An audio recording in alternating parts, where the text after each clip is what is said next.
Hello, everyone. Welcome back. This is the 2017 Star Wars: The Card Game World Championships, and we are here at the final match. Yep. This is Mick Cipra, champion, versus Andy Hornby.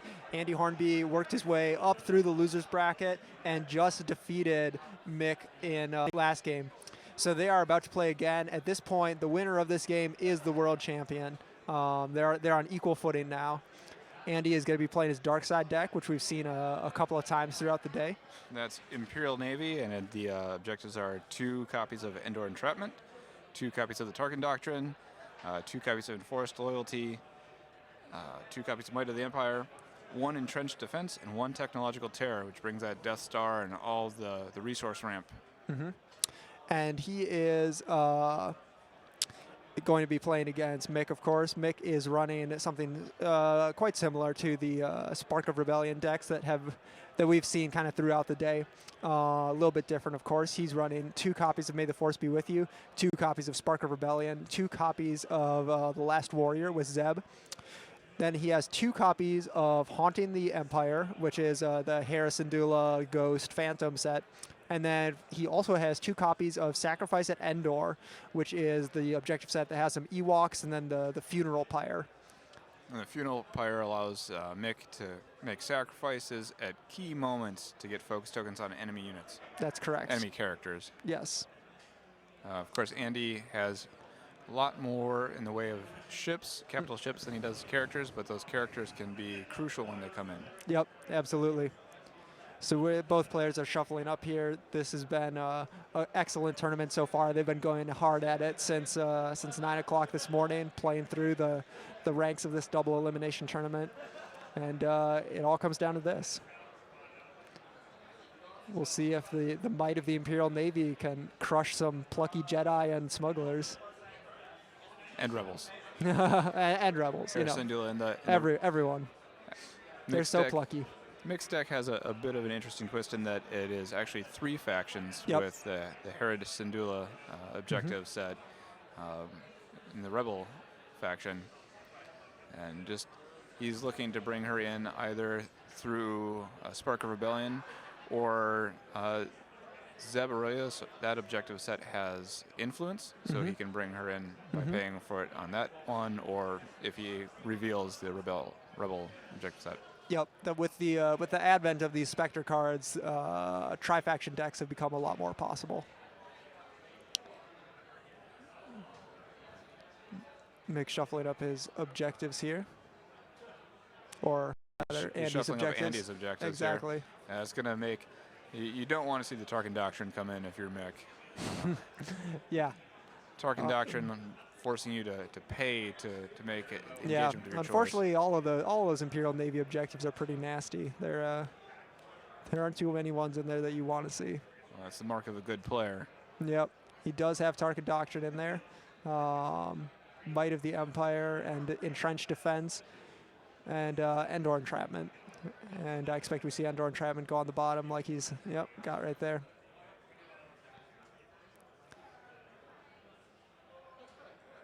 It's a pretty great objective lineup. Mick's got Spark of Rebellion. He's got 2 copies of it right now. It looks like May the Force Be With You, and then Last Warrior. The Last Warrior is the one with influence.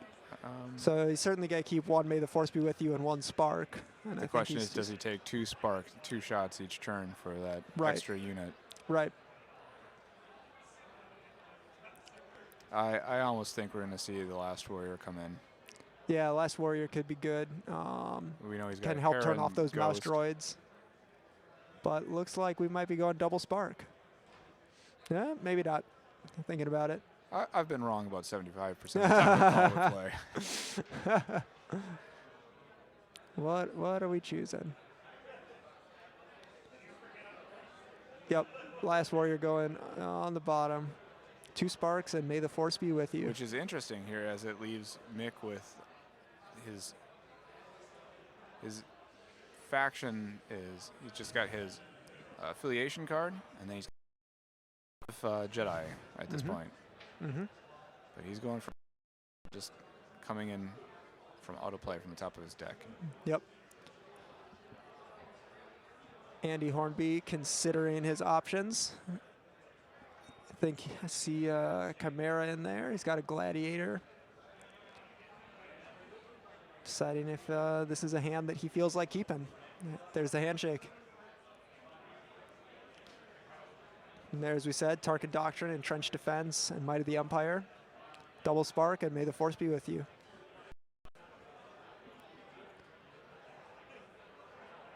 So this one is the big match. This one's for all the marbles, as they say. Yeah, and dropping one card to draw back up. Andy's looking to build that early board. We've seen this now. We saw Andy play his dark side deck 2 times on the stream here, and then he played his Spark of Rebellion deck, his light side deck, and the last game. In all of these games, we've seen Andy build up his early board state, make some aggressive plays to get some damage on objectives, and then hold on for one final big push. Yep. And he's got a hand that looks like it's going to allow him to do that, follow that strategy again in this game. Yep. He's got some Gladiators in hand. He's got Grand Moff Tarkin. All great options. We'll see how he chooses to play it. And there's Tarkin. And Tarkin's ability to cancel the game text of a card. Yep. Mick using his first Spark there. It looks like no hit. And commit to the Force. Flipping it over to the dark side. So it's now Mick's turn. Discards a target of opportunity to draw. Trying again with Spark. And he finds one. Yep, there's a Slicer. Gonna look at that. All right, that is not a cheap unit or an enhancement. That was an event. And he's playing an Ewok. Yep, and that guy's got to let him draw a card, which gives him another chance to use Spark. Then you can kind of see the synergies that Mick has built into this deck by choosing to include the Ewoks. So now he has an enhancement on top. And he knows that he'll be able to use that with the Slicer. Children of the Force coming out, and a Nudge. So just a bunch of little guys. Dial is down at 0 at this point. And for all those characters Mick's just put on the board, he still has 4 cards in his hand. Yeah, which is, I mean, that's the power of Spark of Rebellion. And he's sending in everyone but the Nudge. Going in for some early attacks after entrenched defense. If left unchecked, they could deal 3 damage to it. Should about half kill it. But we'll see if Tarkin is willing to stand in the way, because he could take a fair bit of damage from that. Looks like Andy used Tarkin Doctrine, and then, yep, redirecting it.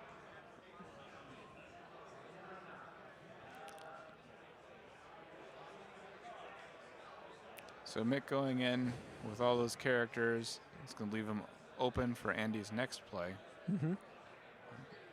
Yeah, it could be a golden opportunity for Andy to put in some damage, kind of like we talked about earlier, especially since the way that he focused his resources, he's going to have all of them open for his next round, allowing him to go deep if he wants to. But from what we've seen, Andy usually spent the first 2 or 3 rounds building. If he went in and went aggressive in the second round, that'd be kind of a change from strategy, and that might be what Mick is hoping to do by committing hard to this. Sure. So it does go unopposed, and Mick is going to commit 2 of his guys over to the Force and switch it over. Dial takes up to 1.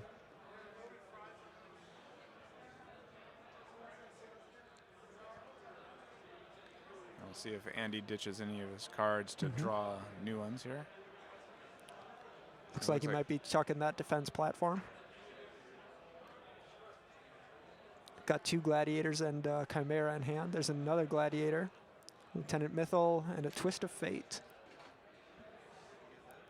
Twist of Fate, of course, being one of the crucial cards of the game. Just its very existence changes everything. It allows a player to cancel an edge battle, which is what happens at the beginning of conflict.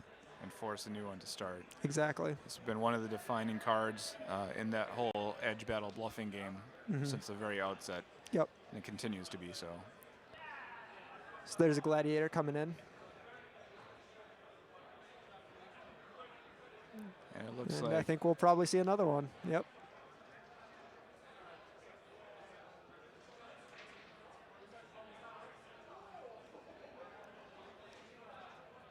so Andy was weighing here where he wanted to put his resources, if he wanted to double focus that enhancement or use up all of his available resources except for Tarkin. Yep. This way he opens up more of them on the next turn. Absolutely. And each of those gladiators have edge, so if he initiates or if he involves them in an engagement, he's going to add one icon. Right.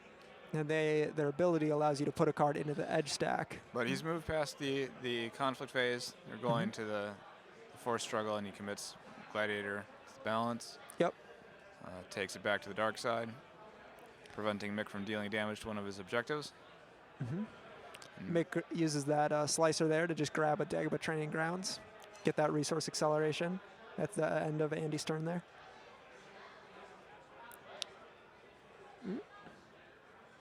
All right, grabbing a bow rifle. Yeah, having taken a look earlier with the Children of the Forest after playing the Dagobah Training Grounds.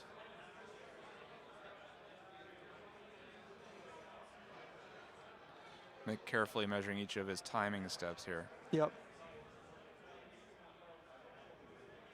And misses with his first Spark of Rebellion. Dropping an Ewok Lookout or Ewok Ranger or something along those lines. And here comes Yoda. Yep. Yoda. Always a fun play. Usually a pretty good one. He is pretty good. We'll see if Mick chooses to use the second spark at this point or if he is going to wait on that.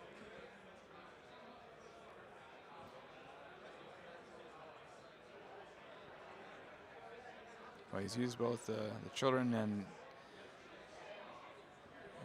the slicer, so he doesn't have a clear idea what it is. Yep. Be taking a gamble. We'll see if Mick chooses to launch an attack here or if he's gonna hang back and wait. That seems like this might be a good opportunity. Andy's defenses aren't as fully fleshed out as they're going to be. Yeah, it looked like we saw. Rounds. It looked like we saw Mick give Andy the opportunity to use Tarkin's ability. Yep. Misses on that second spark there. Yeah, looking to bring it in after Andy had the opportunity to use it or pass. Right. Little nuances in timing make a big difference at this level.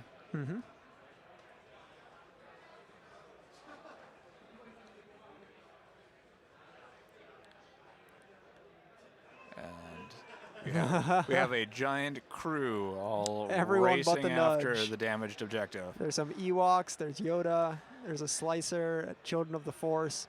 It looks like Andy will be able to destroy some of them, and some of them are going to keep going through. Yep.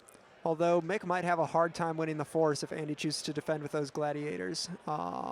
Since he has a twist in hand, since they each have edge 1 and can drop in more cards after edge stacks are revealed, it could be could end up pretty hard for Mick to win the edge battle here. And he is going to defend with both, as we mentioned.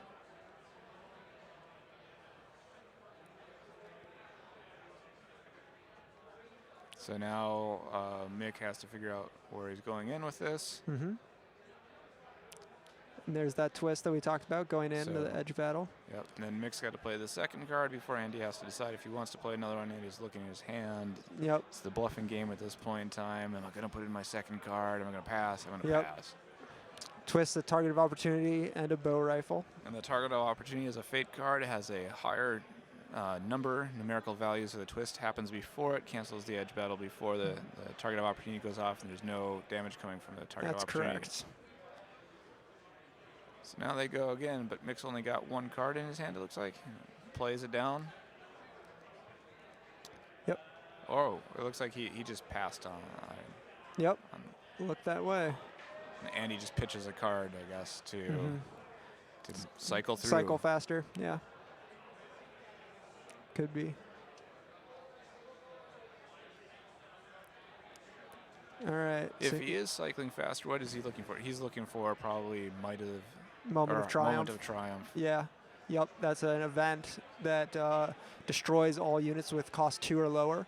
So that would wipe out a lot of what Mick has built up at this point in the game. I think Mick's aware of that, and that's part of the reason he's probably going in with 5 units on an early engagement. If you know that they one event can destroy them all in a fell swoop, might as well send them in. See what they can do. The other gladiator has another tactics, any unit damage that can be assigned.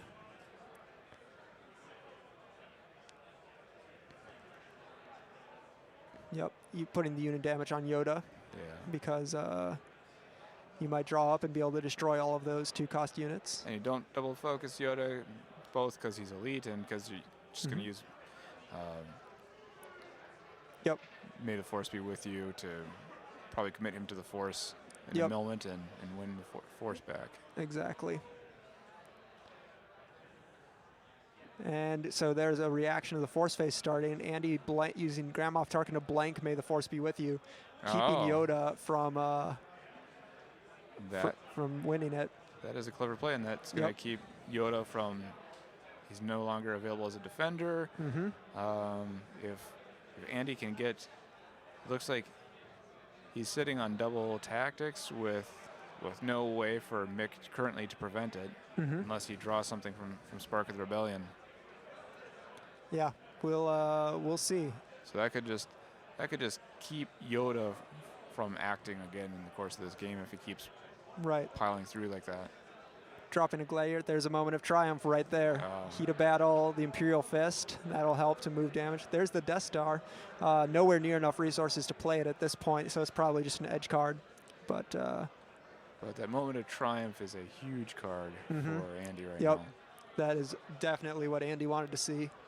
That's where pitching all those cards into edge battle, into just discarding to draw more, cycling through your deck, knowing what you're aiming for, and hoping to get there as quickly as possible. Yep.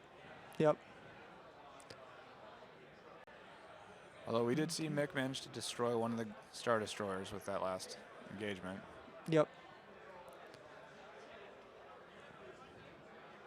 All right, so playing out the Chimera.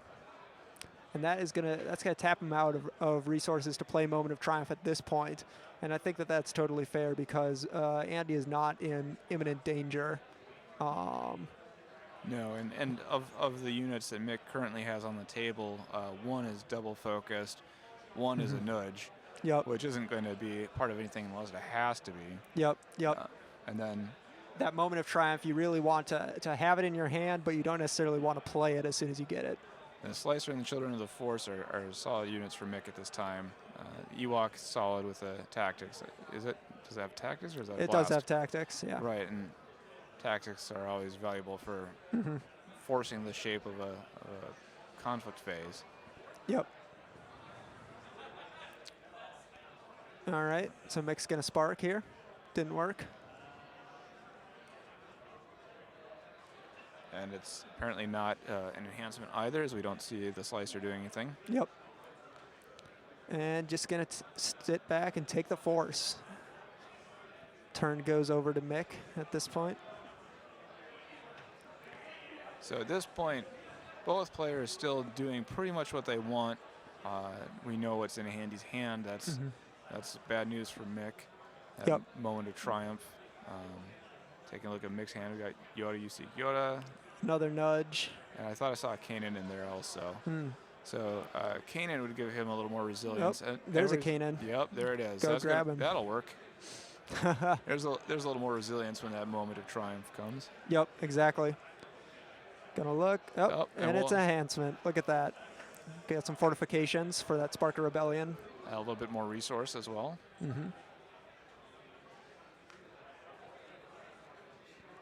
Mick's gonna spark again. Oh, missed on that one. Apparently, you don't get 3 cards that time. So 2 free cards is the limit. So there's another nudge. Dial goes back down to 1. We saw a lot of different light side objective sets during the World Championships, and while these Spark of Rebellion and these smuggler sets that were going with Spark of Rebellion weren't among the most popular, but we've seen in the last 3 matches, Andy and Mick and Ethan, they've all been playing. It's been very strong. Yep. And we're seeing Mick demonstrate exactly why. Just all these characters coming from out the top of his deck, enhancements coming from the top of his deck. Yep. Absolutely. So we saw Mick play out a couple of things there. He just dropped the Funeral Pyre, which we were talking about at the beginning of this game. Which is going to allow him to focus down Grand Moff Tarkin at some point, unless Grand Moff Tarkin blanks the Funeral Pyre. Yep. And he also played a mission out under Andy's control. So that card, it's a new type of card. It kind of takes the form of an objective that you can declare engagements against, that you can attack. But it provides some powerful rewards when it is destroyed. Well, and Mick has all the resources he needs to pay for the Tarkin Doctrine, since he hasn't been paying for his units so much as finding them. Yeah.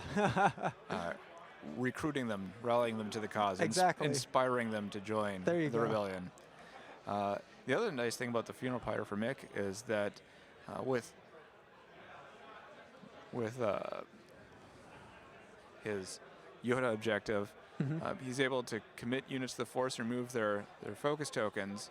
If he starts committing all of his units to the Force and running out of Force cards, he can then sacrifice those units to the Funeral Pyre. Right, exactly. It's really, that seems to be Mick's kind of defining meta choice on that particular build, is adding the Funeral Pyre in there for that card draw that we've seen. The Ewoks have given him the extra looks at the top of his deck, and that's been valuable. We've seen a couple different plays from there. And then this ability to focus enemy units and just who he has committed to the Force. It's all working very well for Mick. Obviously. So it looks like Yoda is coming in here, all by his lonesome. And we happen to know that Mick still has Yoda, you seek Yoda, so Andy presumably will have to defend against Yoda to keep him from destroying the objective and focusing down his units.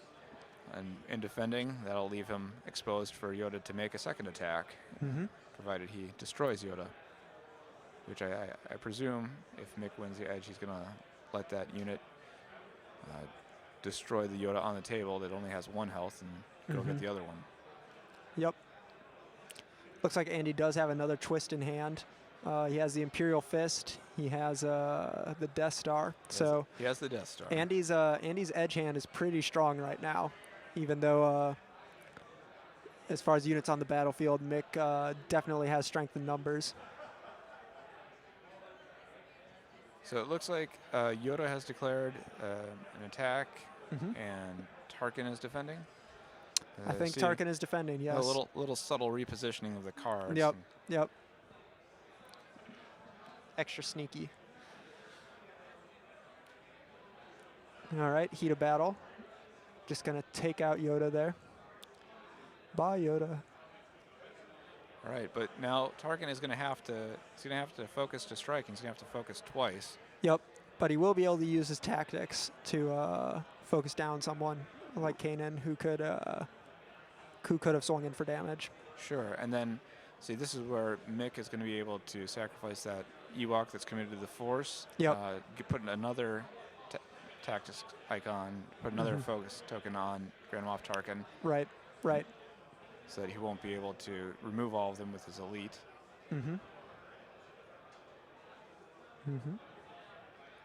So we've got Mick thinking about it a little bit, seeing if there's something he wants to do before Andy strikes with Grand Moff Tarkin.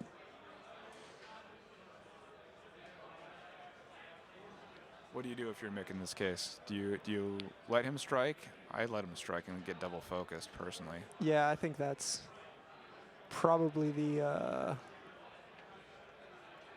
Though if tactics happens, you lose one of your blast damage.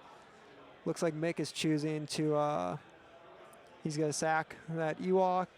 He's gonna get to draw a card, and he's gonna focus Grand Moff Tarkin.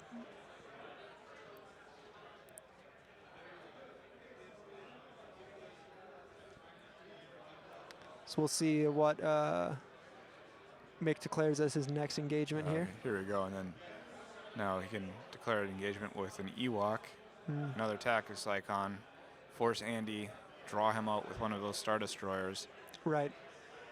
Clear the way for Yoda to come in for a later engagement.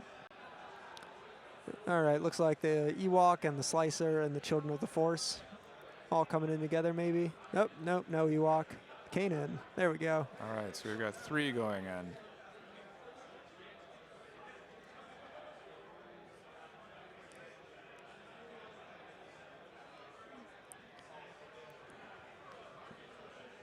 It's not too much blast damage among that team, but enough that you probably don't want to leave it unopposed. Well, there's 2 edge-enabled blast damage. You have to oppose it. Yep. Because there's one black otherwise. So that's, I mean, Mick is threatening to destroy an objective right now. Right. Which would be the first objective that Mick has destroyed, but as you can see, the dial is only at 1. Yeah, a couple of images. This is very early on. Yes. For all the board momentum that we see, is very early. Yes. And he does still have that Twist of Fate. He also still has the Imperial Fist. Twisting away that Funeral Pyre. That's pretty good. 4 force icons discard is what you want to do with your twist. Yeah. All right, looks like Mick just passed and Imperial Fist. Healing some damage, dealing it out to Spark of Rebellion. Interestingly enough, he goes towards the top one that's fortified as opposed to the middle one.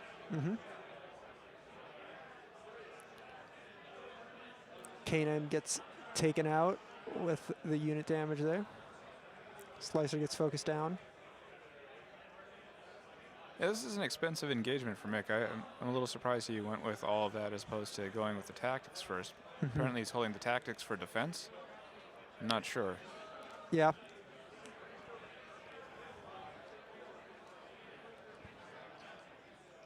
Although, if he does bring out Yoda, this seems to be a little play that he wanted. That he's got Grand Moff Tarkin and the Chimera both focused. Of course, they're both currently elite, so he needs to get a second focus on each. Like 2 focus. There's the Yoda, you seek Yoda. Dial up to 2. I don't think Mick's too concerned about a dial at 2 at this point. Oh, no. But every tick counts. You only need 12.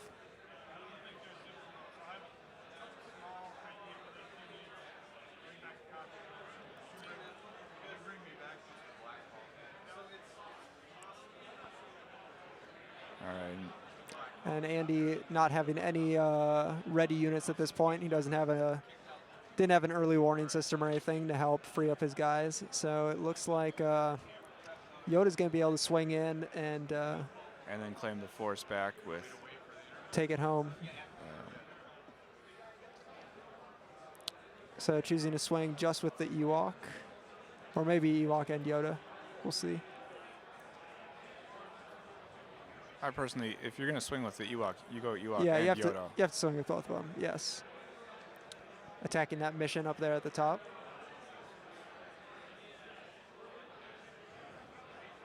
And Yoda commits to the Force. Andy being tapped out of resources or Imperial Navy resources, he couldn't blank May the Force be with you. Right, and dial goes up to 3 instead of 4 because Mick's taking the Force back. Yep. And Andy has 1 unit that he can use at this point in time. Yep. He's got plenty of resources to play out new ones. Does indeed. But he's going to have to. Still got his moment of triumph. Oh, there it is. Now he doesn't. but it's well played. So that is going to take out almost all of Mick's board here. Yeah. He has Yoda. Yep. Yoda will be it. He'll get to draw one card from his Ewok. Looks like he just gets a resource. Nothing too good. Yeah, still only 2 cards. It's going to be hard for him to win an edge battle with just 2 cards if Andy doesn't play deep and just holds on to those cards. Right, exactly. He's used his resources too, mostly, so he can't play too deep. He's going to have all kinds of cards in his hand. There's a mouse droid. Oh, would you like to focus Yoda to prevent the card draw? No. Nope.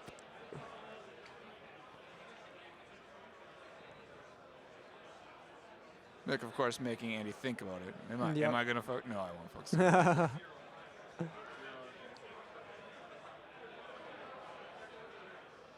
And Mick taking a look. How many of my different units can I spark a rebellion still? Right. He's got an Empire Strikes Back in his hand right now. Andy does. The card that was crucial to winning the last game. Gave him that last tick that he needed. Stormtrooper Assault Team. Ooh, targeted strike. Yoda has to defend. Yep. Yeah, and if he attacks with that, we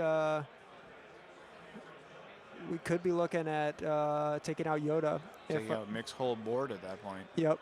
Of course, I don't think Mick still has 2 Spark of Rebellion he can test once it gets into the conflict and yep, Andy's absolutely. declared his engagement. Mick can take a look and try and see if he can find any defenders. And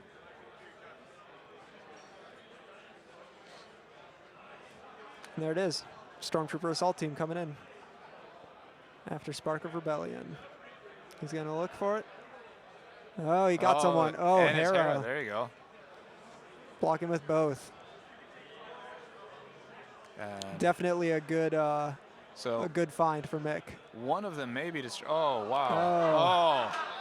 And Zeb as well. And now we see the Spark of Rebellion. Yep. The Rebellion has just rallied around Yoda. The Spectre team was waiting there. Yep. It was a trap. It was a trap. All right, so this is where we're going to see Andy is going to maybe be able to destroy 1 unit, and then Mick's got at least 1 tactics icon. Yep, he's got 2. There's one on Hera, one on... well, one at least is going to survive. Sure, I see what you're saying. Yep. Yep. That would be Grand Moff Tarkin would be focused, and that's gonna leave the board wide open for Mick on his next turn. Yep. Though it's important to know that Mick still needs to put out a lot of damage in order to get through Andy's objectives. Sure. There's only 2 damage out there. And is he defending with all 3? I can't tell. I think he might be. He might as well at this point in time. Right. Yep. Playing in both his cards. Andy definitely needs to win this edge. Or this is going to look even worse. Yeah. The Death Star is good for that. That's what's called overcommitting. Not in a bad way, though. That's just making sure you win it. Exactly. All right. Take your pick, Andy. Which one are you going after? You get to choose one. Do you go after the rounded icons on Hera? Do you go after that just powerful unit damage on Yoda, or do you go after Zeb, who's got the blast damage? Zeb has the blast damage. I think that's the right choice. Damage. Exactly. Yep. Except now you've got 2 tactics icons coming back against you, and it's gonna be hard to find good action economy coming forward. Oh, we're having a little dispute here. Okay. Yep. Grabbing 1 bow rifle out of the discard pile. Going to drop that Stormtrooper Assault Team. Airstrikes, focuses down Chimera a little bit more. And as we said, this does leave Andy with a fully focused out board. The question is if Mick will be able to muster enough blast damage to really capitalize on this opening that he's created.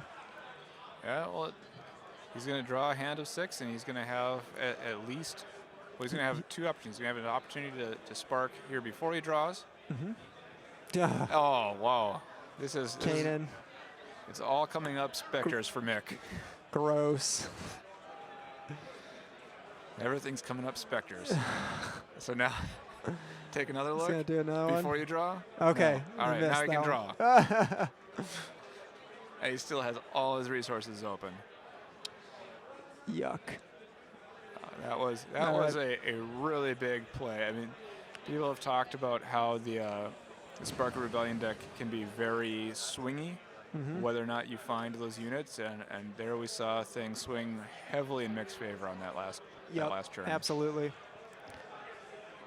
You get little cracks, and if you can take advantage, you can just blow things open. And this is an opportunity right here. We haven't seen Andy in this bad a position. I don't know if he'll be able to come back from it. Yep.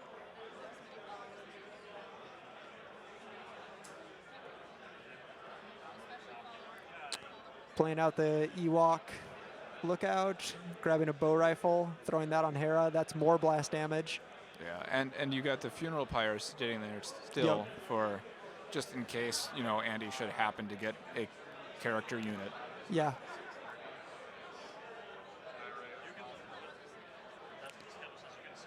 We'll see what he's going to play out. So Children of the Force or Slicer. Slicer. Either of those are good options. Which one has the black blast damage? Slicer?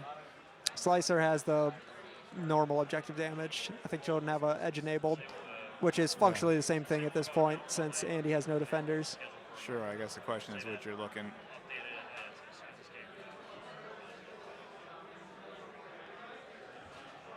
Let's see. So Hera has 1, 2, 3 blast damage. Yoda has 1. Kanan has 1.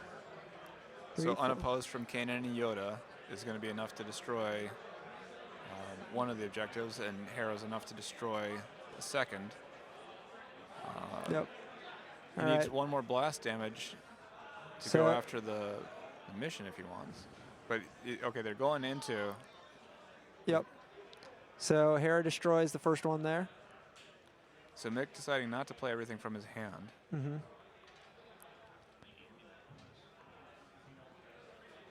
Yoda and Kanan going in at the second objective.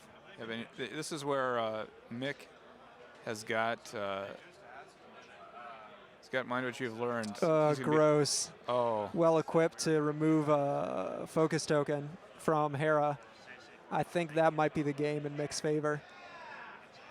Just an unbelievable swing with how many Spectre units he got on the board all of a sudden.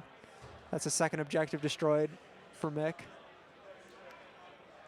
And just Andy's board is falling apart here at this time. Yep. I mean.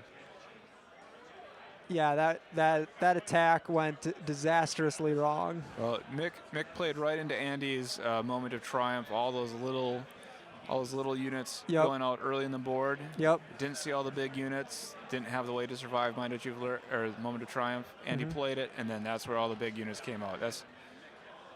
Oh, and Hera's back online again. Yep. That's it. That is the game. Mick is a two-time world champion. Wow. What a game. That was really just turned on a dime there with the Spark of Rebellion, the double Spark, the whole Spectre team rallying around Yoda to save the Rebellion. Yeah, and well, you can look at it. Obviously, there's some measure of luck involved in that moment. Of course. There's also a lot of deck building, all that cycling Absolutely. with the Ewok and using the Funeral Pyre to get more cards and just keep moving for it. Yeah, as Mick, his loss to Andy was the first loss that he'd taken in the whole cut. So huge congratulations to both players for making it this far. Andy making it all the way to the finals, defeating Mick once, taking it to the very end. Obviously takes an immense amount of skill. And then a huge Mick as well for being the two-time world champion for Star Wars the card game. Yeah, absolutely. So well played on both sides. Indeed. So next up is going to be Armada after this. So there'll be some new commentators in here for that. And I'm sorry. Next up is going to be an interview with Mick Cipra, the Star Wars LCG World Champion. After that will be Armada, and they have held the game. So Armada players, don't worry. It'll start from the beginning of the match. Yep, it'll start from the beginning of the match. So we will we'll see you all next time. We'll have a lot more coverage here at the Star Wars FG World Championships. Thanks. Thank you. Hi, everybody. This is Ian Birdsall coming to you from the 2017 Fantasy Flight Games World Championships for Star Wars.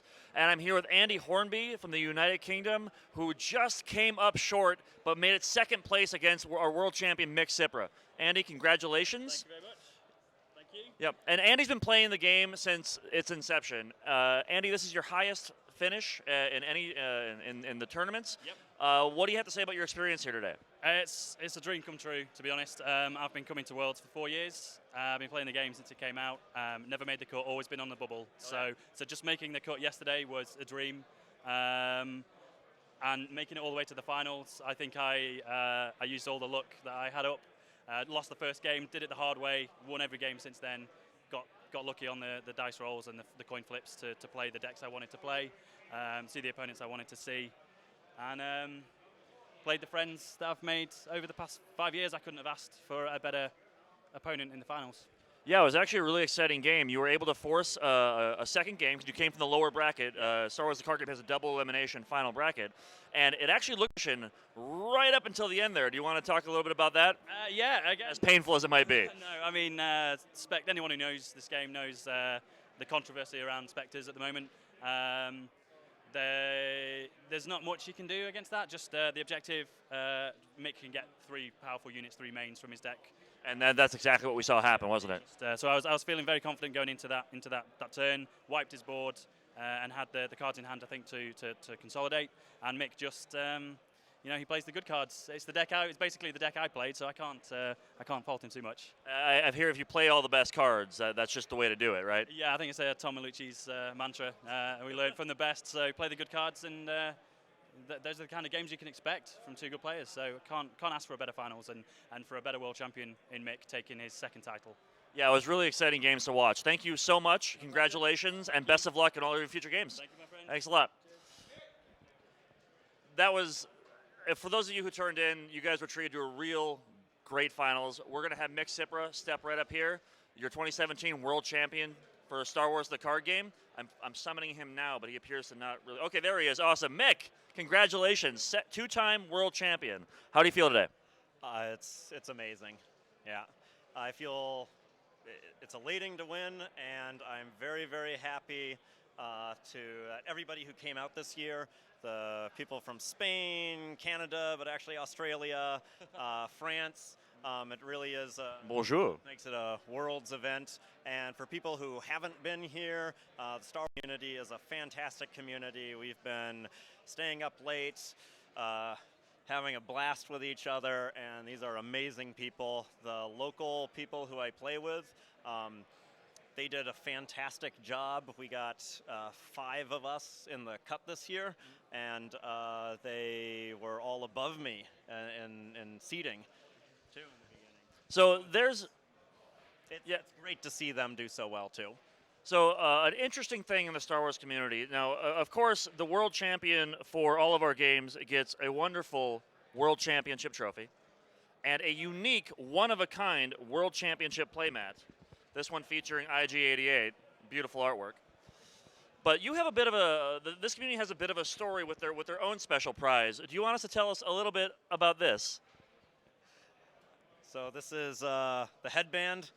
The headband. Hisho that I brought back from Japan.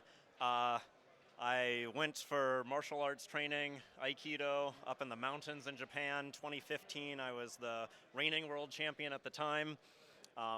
This Japanese college student looks at me. He can't know about Star Wars LCG, but he's like, "Oh, you look like Jedi." I'm like, "Thanks. I like Star Wars. Let's train." But then we were playing it, and an 8th degree black belt gave it to me. That's amazing. And each year, you've passed this on. The community has passed this on to the world champion. Is that correct? Yes, I brought it and wore it during the cut in 2015 to psych myself up for it, and did not progress much further, but was really, really impressed with Tom and felt like, okay, I'm going to pass this on. And he got to wear it proudly for a year, and then we he brought it back, and Brad earned it, and now it's come back home to Minnesota. And now you got it back. Well, that was great. It was a great game to watch. Congratulations again on your World Championship victory. Mick Cipra, everybody, 2017 World Champion. Thanks a lot, man. Enjoy the rest of the Worlds. Are you playing any other games this week? Just more Star Wars LCG pickup games. Bring on the jank. Well, if anybody wants a challenge. Thank you guys all for watching the Star Wars LCG finals. We're going to have the Armada final table coming up soon at about 7:30. We'll be coming live to you with that. Stay tuned to FFG Live. Thanks so much for watching.